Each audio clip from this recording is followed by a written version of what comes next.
All right, cutting across to Rajya Sabha MP TMC, Derek O'Brien. He's joining us live right now. Mr. O'Brien, the Chief Minister of West Bengal took the meeting today with the Prime Minister to address issues which clearly have been simmering for long. One of them, she accused the centre of disrupting the federal system, and another accusation of missives being leaked even before they reached the West Bengal government. Right. I'm certainly going to answer the question first you asked on federalism, but let me add, the first time the lockdown was announced, no chief minister was consulted. So at least this time the chief ministers were consulted, because the 21-day lockdown was announced with 4 hours notice. Now on federalism, yes, this is not the time for an ideological battle. This is the time to overcome the corona challenge. So ideological battles can wait. What's the point of having a meeting sometimes when the centre has already taken the decision? Central ministers should be focused on solving COVID, not on playing politics, because the states, it's not about finger pointing at the states. It doesn't matter which state. You know, it's not somebody's fault because Maharashtra has high numbers. No, the states are doing their best. In the federal structure, they're doing their best. Federalism and humanity, that's what is needed. Ideological battle, no. And on the meeting to the press, yes, the Home Minister, I don't know what the Chief Minister told the Prime Minister today, but I do know factually that the Home Minister of this country leaked letters even before it reached Bengal. But I think the bigger point today, also in all this, of course, Mamata Banerjee was straight talking, and she, in a positive way, also communicated about migrant workers. Allow me to make this point about migrant workers.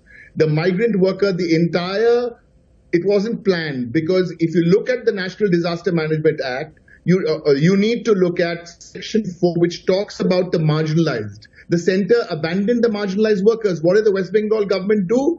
We paid 5 crores to bring back students from Kota. We put 1,000 rupees into 4 lakh workers' bank accounts, and we haven't made and we didn't suspend labour laws. You're suspending labour laws in Uttar Pradesh. You're doing nasty things to the labour in Karnataka, then keeping the labour there as bonded labourers, and then you're sending your teams but to Bengal. So no, not the time for politics. Listen, no state is perfect. No state is perfect. We are also not perfect. Everyone is doing their best. Yes, we are doing it better than most other states, and that's why if you look at the numbers, we are doing very well. We're doing very well. We are 12 or whatever, but this is not a contest. Okay.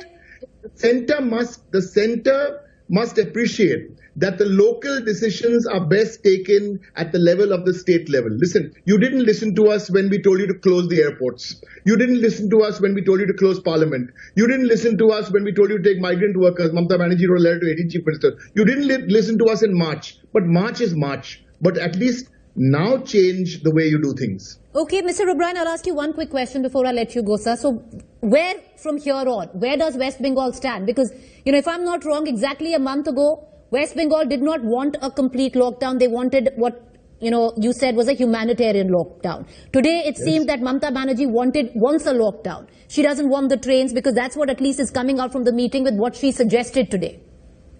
No, absolutely not. Firstly, you asked me what's the way ahead. There are 3 ways ahead. Since you asked me about the lockdown, there are 3 kinds of lockdown. A drill lockdown, which is a 1-day lockdown.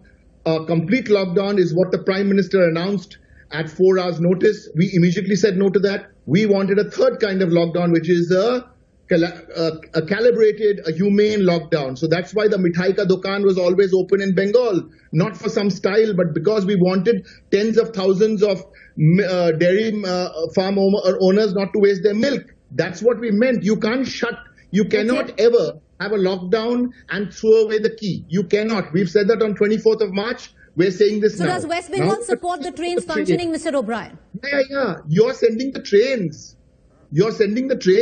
There have to be systems in place. Otherwise, we don't want the Corona Express. Please understand, it's taken us a lot of hard work to get it right in Bengal. If you're looking at long term, look at 6% of GDP for healthcare. That is long term. Look at health infrastructure. That is long term. These are the long term things. And look at GDP, the constitutional requirement. You have to pay the state's GDP. Why haven't you announced the GDP? All long term, medium term can wait. In the short term, please put your money where your mouth is center and pay us our 60,000 crores, at least 36,000 crores, pay the GST amounts to all the states. Please. All right. Okay. Appreciate you joining us, Mr. O'Brien. Thank you. I want to cut across right now.